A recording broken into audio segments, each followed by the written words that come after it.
A federal judge boarded her flight like any other passenger, calm, composed, ticket in hand. But the flight attendant took one look at her and decided she didn't belong in first class. She didn't raise her voice. She didn't make a scene.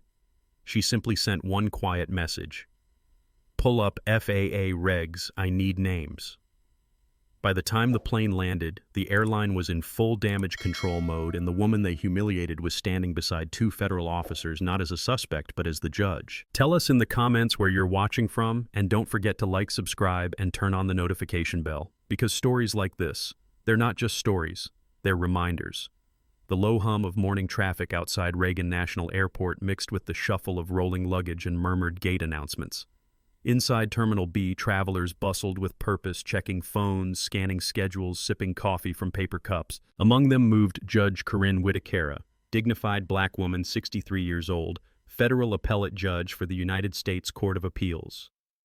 She walked with a quiet grace, dressed in a tailored charcoal suit and modest pearl earrings, a soft navy scarf tucked into her coat collar. Her short, natural hair was neatly styled, and a well-worn leather briefcase hung from her shoulder. No assistant, no security detail. Just Corinne traveling alone on a flight back to San Francisco after delivering a keynote at a judicial symposium in D.C. Unlike others who clutched devices or rushed through security lines, Corinne moved at her own steady pace, unbothered, unhurried. It was something she'd mastered across decades of walking into rooms where she was rarely expected, but always prepared. She approached the counter, handed over her ID and printed itinerary, and accepted her first-class boarding pass with a nod of thanks. The agent smiled politely. "Have a smooth flight, Judge Whitaker." Corinne nodded again, her tone warm but measured. "Thank you." At Gate 43, the boarding call echoed overhead. "Now, boarding Group 1 and priority passengers." Corinne stepped forward, her pass scanned cleanly with a cheerful beep. She walked down the jet bridge and onto the plane, her posture upright but never rigid. There was a stillness to her presence, not silence, but authority, restrained with intention. She wasn't interested in being seen. She never had been, but her presence always registered. As she stepped into the first-class cabin, a flight attendant looked up. Haley Monroe, 29, blonde hair tied into a neat bun, wore her Navy uniform pressed to perfection. She had the polished smile of someone who'd memorized every line of airline etiquette, but the smile faltered just slightly as her eyes locked onto Corinne. The judge moved calmly to seat 2A, placed her bag beneath the seat, and began removing a small book from her coat. Before she could settle, Haley approached. "Excuse me," Haley said, her tone polite but just tight enough to draw notice. "May I see your boarding pass?" Corinne looked up. Her expression remained neutral, of course. She reached into her jacket, retrieved the printed ticket, and handed it over. Haley studied it longer than necessary. "This is for first class," she said, confusion edging into her voice. "Yes," Corinne replied evenly. "Seat 2A." A pause hung between them. Haley glanced back at the cabin, then again at Corinne. "Are you traveling alone?" "I am." More silence. Haley hesitated, lips pursed, then handed back the ticket. "All right. Thank you."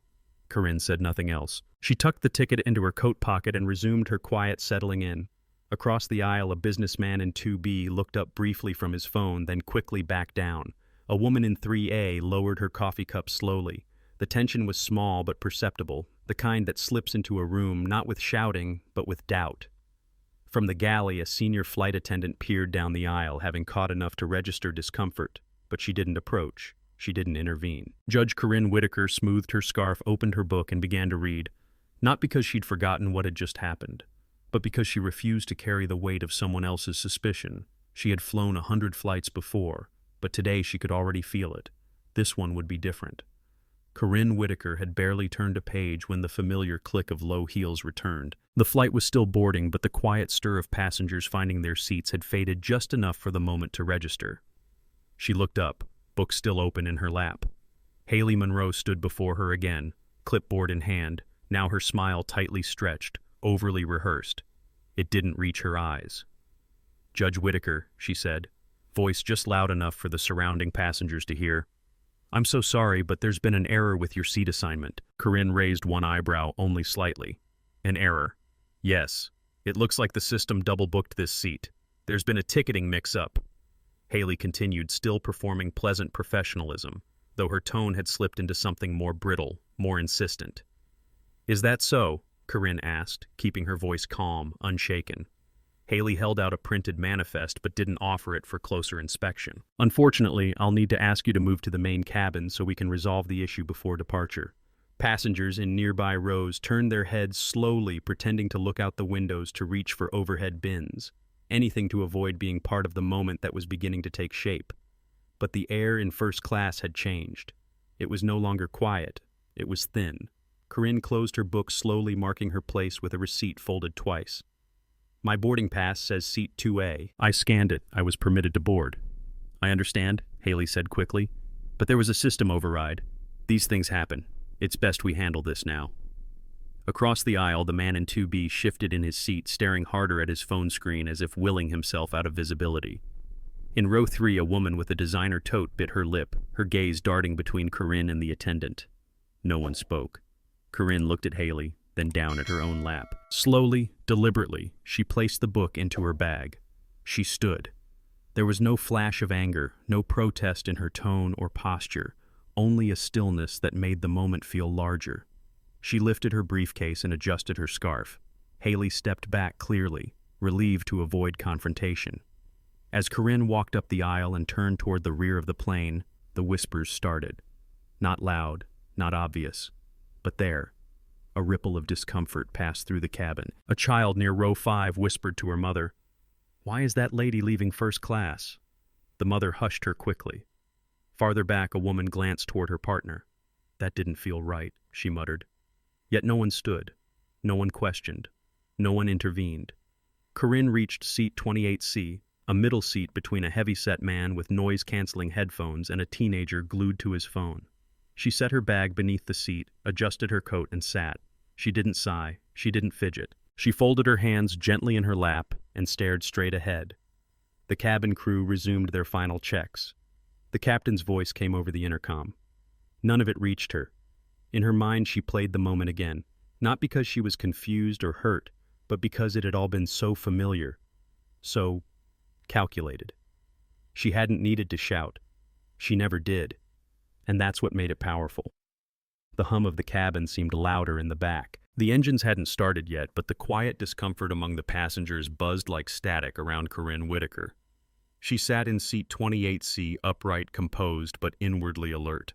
The tray table in front of her still bore the faint smudges of the last passenger. The cushion beneath her was thinner, the legroom non-existent. But it wasn't the seat that unsettled her. It was what the seat represented. She reached into her coat pocket and retrieved her phone. The screen lit softly in her hand, and she opened the encrypted judicial channel she rarely used in public. No camera, no drama, just precision. Her fingers moved deliberately over the screen. To Monica James. Subject: FAA compliance message.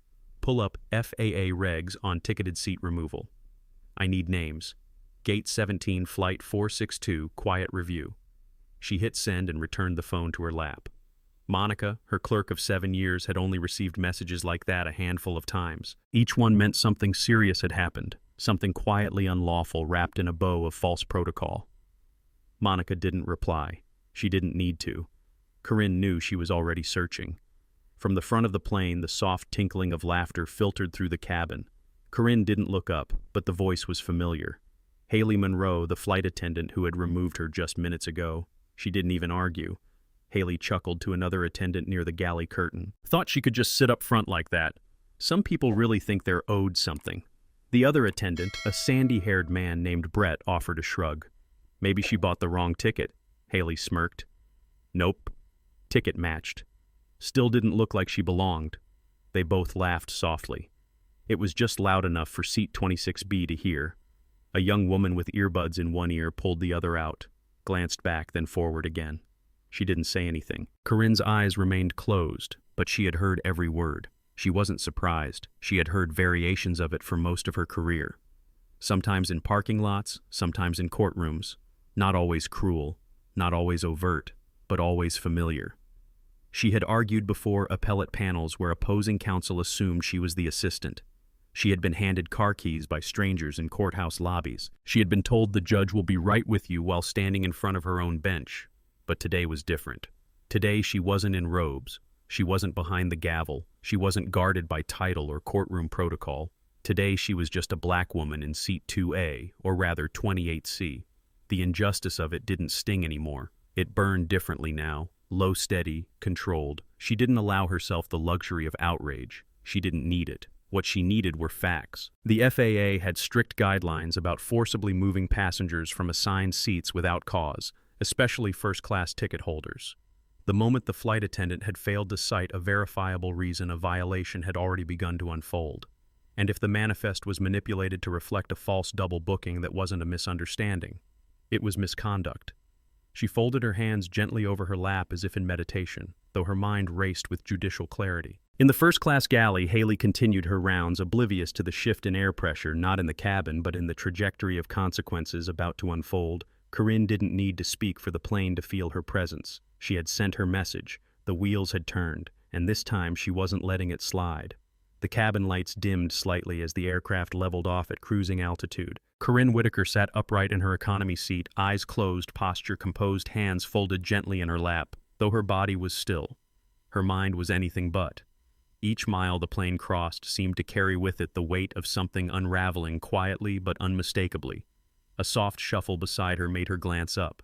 A senior flight attendant, a man in his late 50s with silver-streaked temples and a clipped badge that read Robert, approached with a tray. He bent slightly, his voice low and measured. "Ma'am," he said, placing a glass of sparkling water on her tray. "This is on the house." Corinne opened her eyes and met his gaze. She didn't move to accept the drink. Robert hesitated, then continued. "I just wanted to say, I saw what happened earlier, and I'm sorry. Some people don't always see clearly." His tone was cautious but sincere. There was no deflection, no excuse, just a quiet offering. Too late to prevent the damage, but early enough to acknowledge it. Corinne didn't blink. She reached for the glass, took a small sip, then placed it down with deliberate care. "Tell your supervisor," she said softly, her voice level. "This isn't over." Robert gave a subtle nod, the weight of her words settling into his shoulders. Without another word, he turned and walked slowly toward the front of the cabin. Back in Washington, Monica James Corinne's judicial clerk was already deep in motion. After receiving the message, she'd done more than just pull FAA regulations. She had logged the time, flagged the flight number, recorded screenshots of Corinne's boarding pass from the shared calendar app, and had already contacted the office of the chief judge. Within 20 minutes, an email chain had sparked into action. It began at the Department of Transportation and fanned outward like brush fire. Civil aviation compliance officers were notified. The airline's legal department was copied in, and somewhere near the top of that invisible pyramid, the airline's internal ethics board was awakened from its weekend quiet. They didn't know yet what would come of it, but they knew enough to brace. Up in first class, Haley Monroe sensed the shift before she fully understood it. A manager from the crew had quietly asked her to check the manifest again, this time thoroughly. A second supervisor approached her with tight lips and a clipboard, eyes avoiding hers as he began taking statements from nearby crew.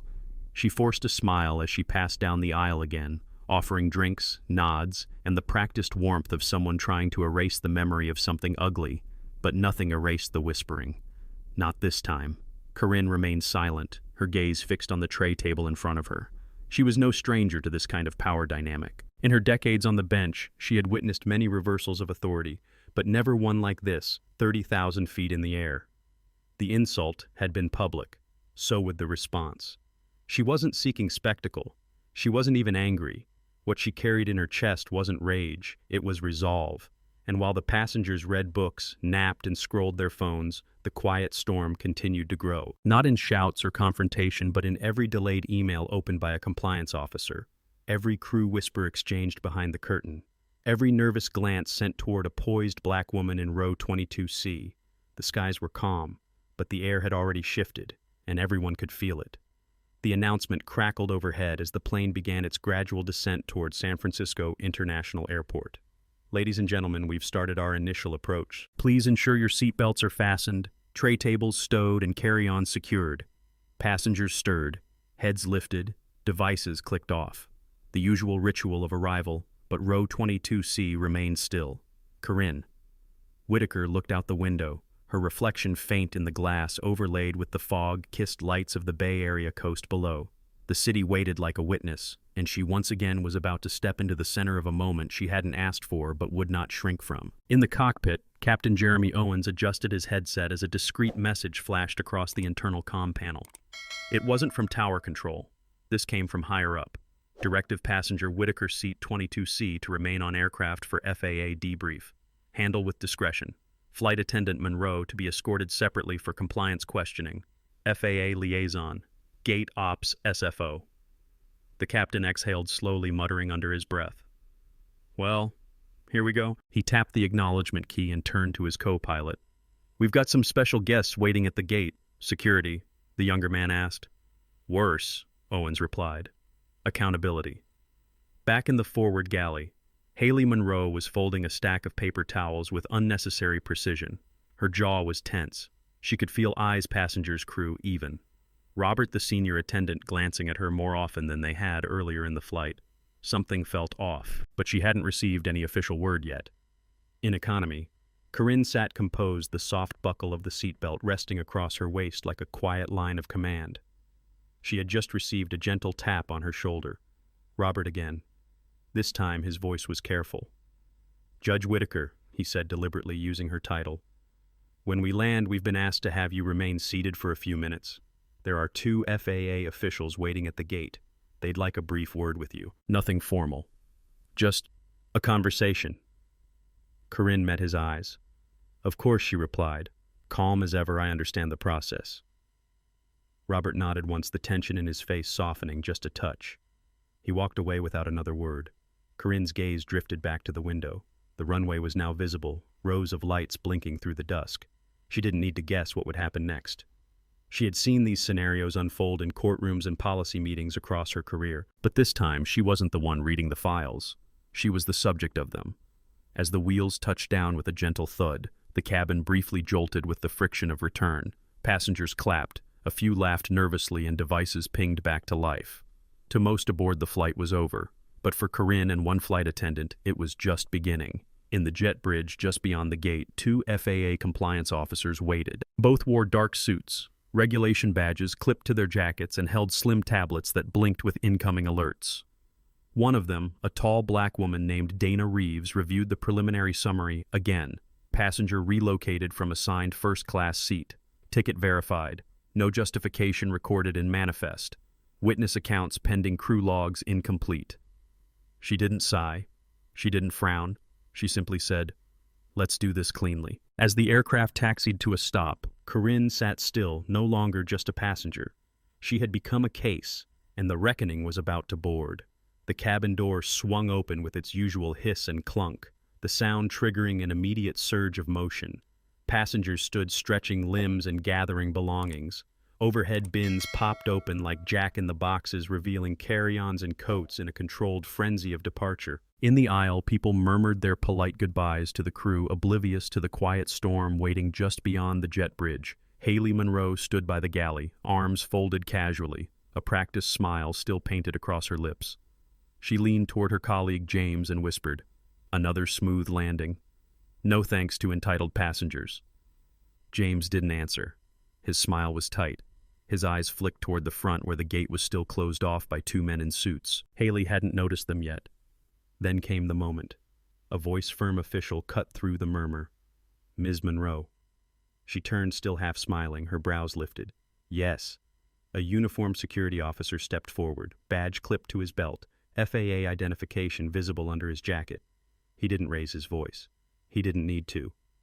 "You'll need to step aside for a few questions." Haley blinked. Why?" "Just a quick debrief. Standard procedure." Now her smile flickered. Her laugh came out too high. "Is this about that seat thing? I already explained it to my supervisor." There was a booking glitch. The officer didn't respond. He simply stepped back and gestured toward the open gate. "This way, ma'am." Passengers were still filing out behind her. A few paused to watch. One man with a baseball cap lingered long enough to catch Haley's name, then moved on without a word. Haley straightened her blazer, forcing composure into each step as she followed the officer out into the jet bridge. Her pace was steady, but her eyes darted. She was expecting a small security room, maybe an office with a clipboard and a form. She wasn't expecting her. Just outside the gate, standing between 2 FAA officials in charcoal suits, was Judge Corinne Whitaker. still dressed in her understated gray suit, still poised, still silent. Haley's feet faltered. Her heart thudded hard enough to rattle her ribs. She looked from the woman to the agents, then back again. Her voice came out in a whisper, thin and trembling. "Wait, who is she?" One of the officers turned slightly, not unkindly, and answered in a quiet, flat tone. "That's Judge Corinne Whitaker, United States Court of Appeals, Ninth Circuit." The words landed like stone. Haley's mouth opened, then closed. Her breath caught. Her knees almost buckled.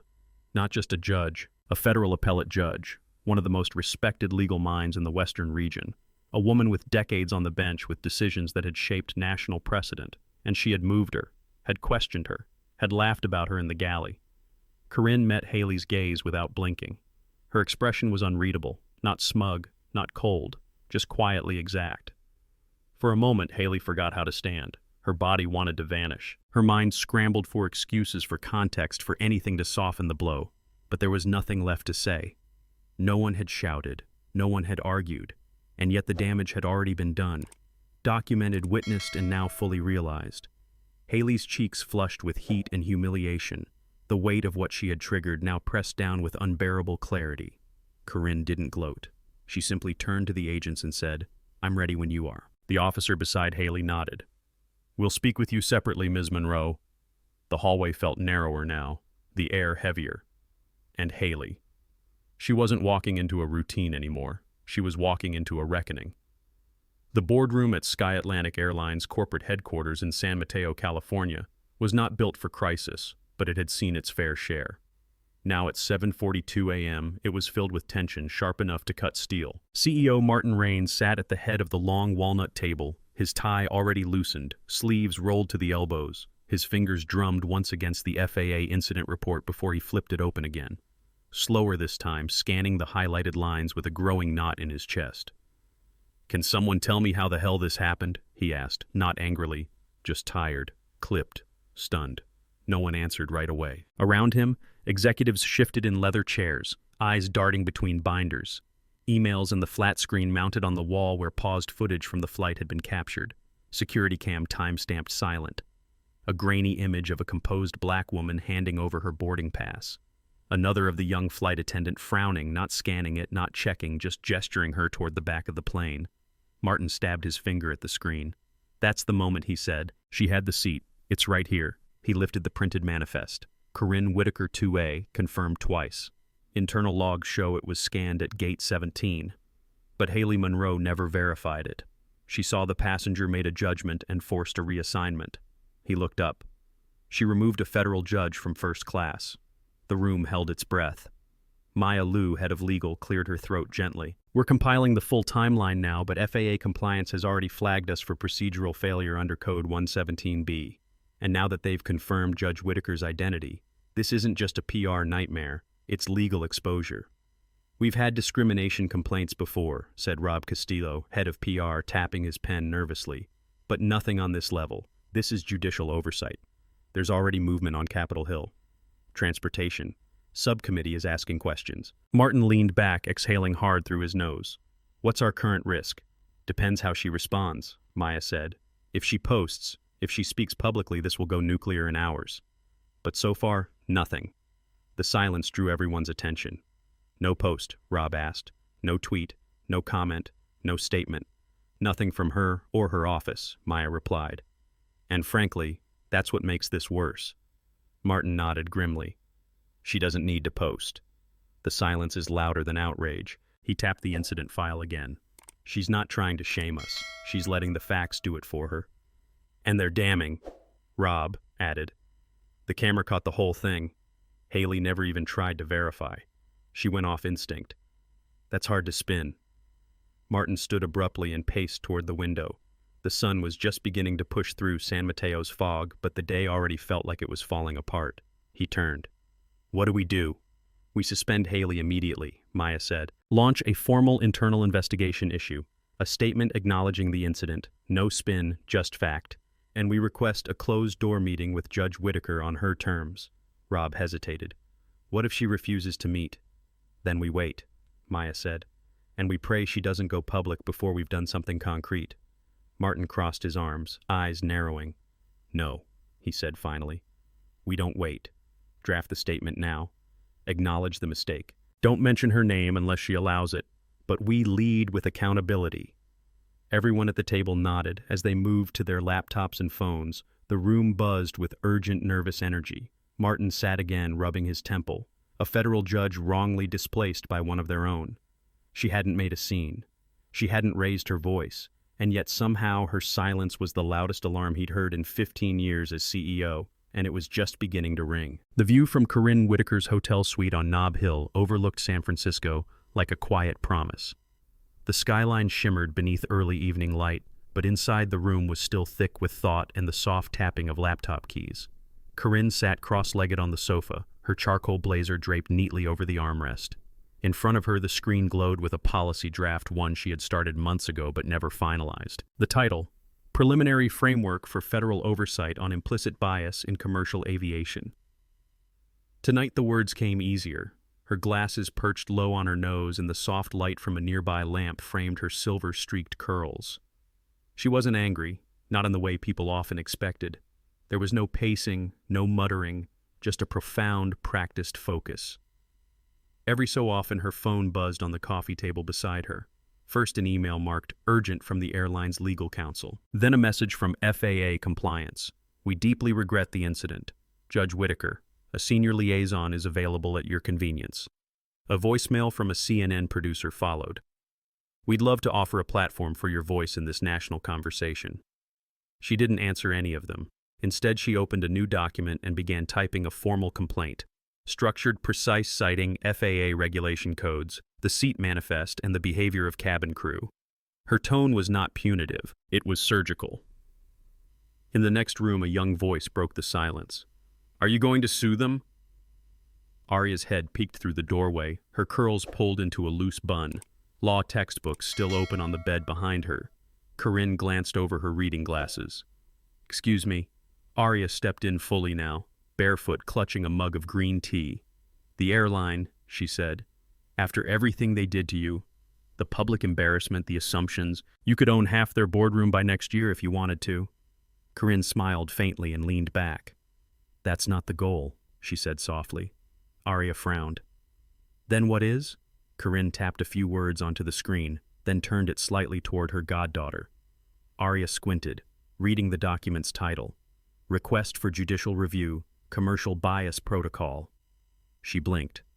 "You're going to file for a policy hearing." Corinne nodded. "Not just a hearing, a reform initiative, but they publicly humiliated you." "Yes," Corinne said, voice steady. "And if I spend all my energy suing one airline, I win one case. Maybe. But if I spend that same energy forcing industry-wide reform, I change the next 1,000 flights. That's worth more." Aria looked at her for a long moment, then sat slowly on the opposite sofa cushion. "I don't know if I'd have the patience for that," she said. Corinne smiled, eyes warm. "That's why I mentor you." Outside, the lights of the city glimmered like quiet witnesses. Inside, Corinne closed the FAA policy draft and saved her complaint. She would send it tomorrow. Routed directly to 3 offices, the Department of Transportation, the FAA Judicial Liaison, and the Senate Subcommittee on Transportation Oversight. She didn't need a press release. She needed accountability, with structure, with precedent, and with the weight of her title behind it. As Aria sipped her tea, Corinne leaned back and finally allowed herself a breath. Not because the work was over, but because it had just begun, and she was no longer the only one watching. The sun had barely cleared the fog over San Francisco when the ripple began. At 6:42 a.m., a small independent legal affairs blog called Circuit Watch published a post titled "Federal Judge Racially Profiled in First Class." The author didn't name names. They didn't need to. The article was tight, clinical, and quietly devastating. It recounted an unnamed federal appellate judge, black female with confirmed credentials, being removed from her assigned first-class seat by a junior flight attendant. It referenced FAA logs, described an unexpected halt to the flight, quoted one anonymous source saying, "She never even raised her voice, but everyone heard her." By 9:15 a.m., the post had crossed into mainstream news feeds. At 10:06, the Washington Ledger republished the story with the headline, "Federal Judge Humiliated Mid-Flight Airline Responds to FAA Inquiry." By noon, the phones at Western Horizons Airlines headquarters wouldn't stop ringing: CNN, MSNBC, NPR. Even the Daily Post ran it. She sat down quietly. They moved her. Anyway, and though no official channel had used her name, the details were unmistakable. A black woman, federal judge, Court of Appeals, flight from D.C. to San Francisco. It didn't take long for people to connect the dots. In online legal forums, she was already being referenced simply as 2A. That evening, the airline's CEO, Martin Raines, released a brief but carefully crafted statement. "We take these allegations seriously. While investigations are ongoing, we are initiating mandatory bias training across our flight staff and implementing a full audit of our ticketing and seat verification procedures. We apologize to the passenger affected and thank federal oversight for ensuring accountability." The apology was functional. It said the right words in the right order, reviewed by lawyers, polished by PR. But nowhere did it mention what made the story explode, that the woman at the center hadn't spoken publicly at all. Corinne Whitaker had said nothing. She hadn't called a press conference. She hadn't written a statement. She hadn't sat for an interview. And that silence, controlled, deliberate, had begun to ring louder than any viral video. In university classrooms, law professors paused lectures to discuss the implications. In diversity training rooms, HR managers ran excerpts from the news, and on social media, a new hashtag quietly emerged. Judge 2A. A thread went viral. She didn't shout. She didn't film. She didn't post. She just acted with precision, with dignity, with systems already in place. That's what power looks like. That's what silence can do. Justice signal.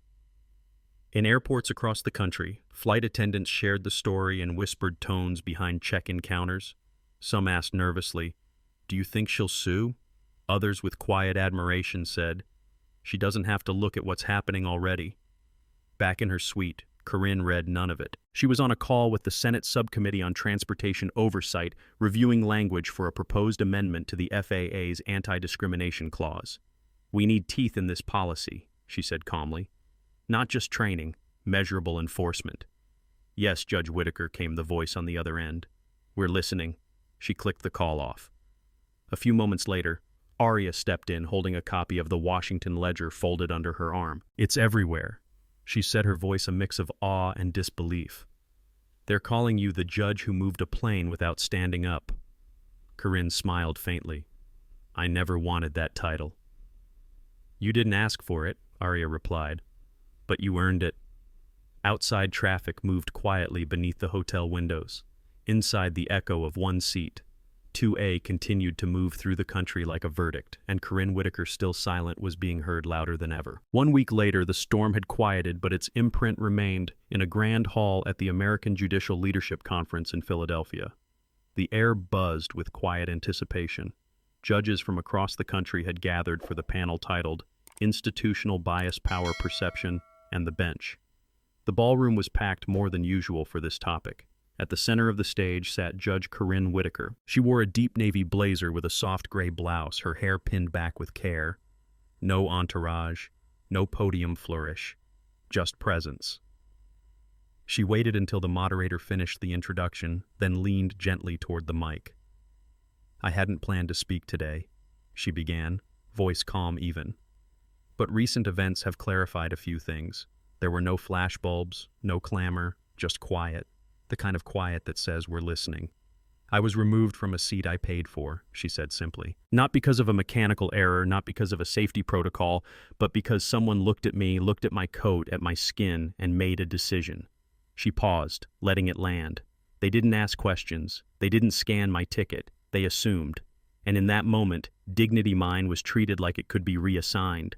Her eyes moved through the room. Seasoned judges, junior clerks, reporters, advocates. "Dignity," she continued, "is not a privilege. It doesn't come with title or tenure or travel class. It is not earned through volume or lost through silence. It is carried quietly, sometimes invisibly, but it travels with us." A soft murmur moved through the audience, then stillness again. "I chose not to make a scene, not because I was unbothered, but because I knew the system could speak if I moved precisely. So I moved quietly, and the system for once listened." She stepped back from the mic. For a moment, no one moved. Then the room rose, not a scattered standing ovation, but a unanimous one. Dozens of judges, scholars, attorneys, students, all on their feet. No one clapped for spectacle. They clapped because they knew what they had just heard wasn't performance. It was clarity, back at Western Horizons. Airlines, the fallout had settled into protocol. Haley Monroe was quietly dismissed. No public announcement, just a brief HR memo and a flag in her personnel file. Failure to verify passenger credentials. Conduct unbecoming. Her case would be referenced in future training sessions as a textbook example of implicit bias, unchecked. In break rooms and gate agent meetings across the country, the ripple effect took shape. Flight crews reread ticketing policies, supervisors walked through bias response scenarios. And on a red-eye from Dallas to Seattle, a middle-aged black woman boarded first class without interruption. The attendant smiled, scanned her pass carefully, and said, "Welcome aboard. Judge small things, quiet shifts.